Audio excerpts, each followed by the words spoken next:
Guys welcome to my YouTube channel maths Pathshala. कैसे हैं आप सब लोग? आई होप आप लोग बहुत ज़्यादा अच्छे होंगे।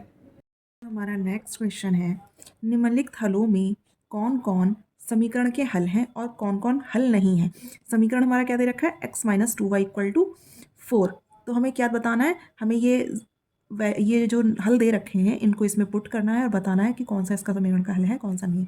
ठीक है, तो समीकरण हमारी दे रखी है x minus 2y equal to 4। इसे एक समीकरण मान लेते हैं। ठीक है, नंबर 1 क्या दे रखा है, 0.2। इसको हल करना है कि ये इसका हल है कि नहीं है। ठीक है, तो हम क्या लिखेंगे,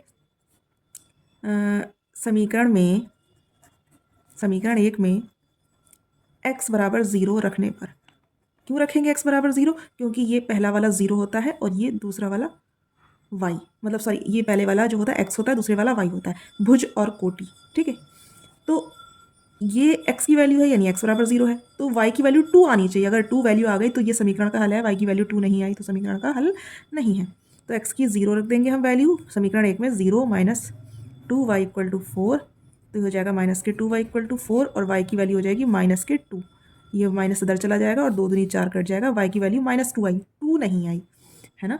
तो जब ये 2 नहीं आई तो ये लिखेंगे अतः 0,2 समीकरण का हल नहीं है।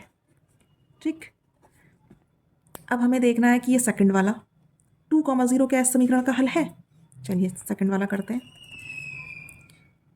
2,0। ठीक है, समीकरण एक में x बराबर 2 रखने पर, रखेंगे तो क्या आ जाएगा, 2 माइनस, देखिए इसमें रखना है ना, x की वैल्यू 2 आ जाएगी, 2 माइनस 2y इक्वल टू 4।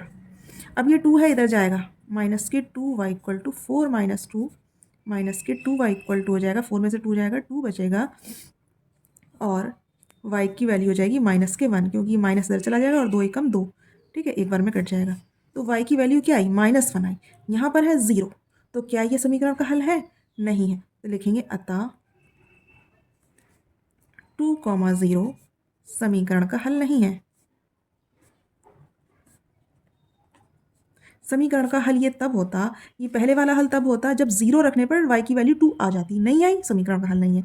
दूसरे वाले में ये समीकरण का हल तब होता जब x की वैल्यू 2 रखने पर y की वैल्यू 0 आ जाती, तो x की वैल्यू जब हमने 2 रखी तो y की वैल्यू -1 आई, इसका मतलब ये समीकरण का हल नहीं है। अब हमें चेक करने हैं ये थर्ड वाला और फोर्थ वाला, क्या ये समीकरण के हल है या नहीं है। तो अगर आपको ये दोनों पार्ट समझ में आए हैं तो आप इसको आराम से चेक करके बता सकते हैं कि ये समीकरण के हल हैं या नहीं है। तो आप प्लीज़ मुझे कमेंट सेक्शन में ज़रूर बताइएगा कि ये थर्ड वाला और ये फोर्थ वाला समीकरण का हल है या नहीं है। अब हमारा नेक्स्ट क्वेश्चन है, ये का मान ज्ञात कीजिए जबकि x बराबर 2 y बराबर 1 समीकरण इसका एक हल है। यानी ये दोनों पुट हमें इसमें करने होंगे और k की वैल्यू निकाल देनी होगी, क्योंकि ये दोनों तो इसके हल है ना, है ना। तो समीकरण हमारी क्या दे रखी है, समीकरण है हमारी 2x plus 3y equal to k। ठीक है, तो x की वैल्यू 2 दे रखी है, y की वैल्यू 1 रखी है, हम इसमें पुट कर देंगे 2 into 2 plus 3 into 1 equal to के।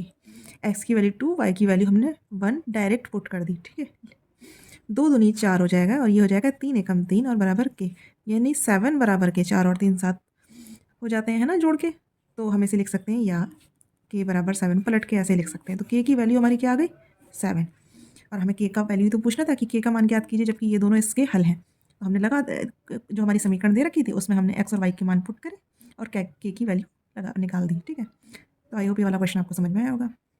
हमारा नेक्स्ट क्वेश्चन है, उस बिंदु के निर्देशांक ज्ञात करने हैं जो रेखा 3x plus 4y equal to 20 को y अक्ष पर काटता है। तो क्या करेंगे हम, हमें मालूम है y अक्ष पर x की वैल्यू 0 होती है ना।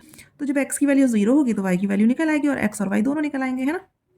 तो लिखेंगे, चूंकि रेखा हमारी क्या दे रखी है, 3x plus 4y equal to 20, ये हमारी रेखा दे रखी है। अब लिखेंगे चूंकि रेखा y अक्ष पर काटती है ना। तो जब रेखा y अक्ष पर काटती है इसलिए x की वैल्यू क्या हो जाएगी, 0। हमें x के निर्देशांक मिल गए, है ना। तो x का मान समीकरण एक में रखेंगे। जब हम इसमें रखेंगे तो क्या आएगा 3 into 0 plus 4y equal to 20, ये 0 हो जाएगा, 4y इक्वल टू 20, तो y की वैल्यू कितनी आ जाएगी 20/4, जो यहाँ मल्टीप्लाई में होता है वो यहाँ डिवाइड में चला जाता है, तो y इक्वल टू हो जाएगा 4 पंजे 20, तो y की वैल्यू हमें मिल गई।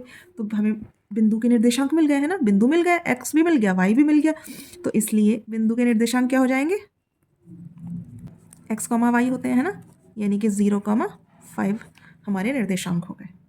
ठीक है, आई होप आपको ये वाला क्वेश्चन बहुत अच्छे से समझ में आया होगा। मिलती हूँ मैं आपसे नेक्स्ट वीडियो में, तब तक के लिए keep watching, keep learning and keep smiling, take care, bye bye.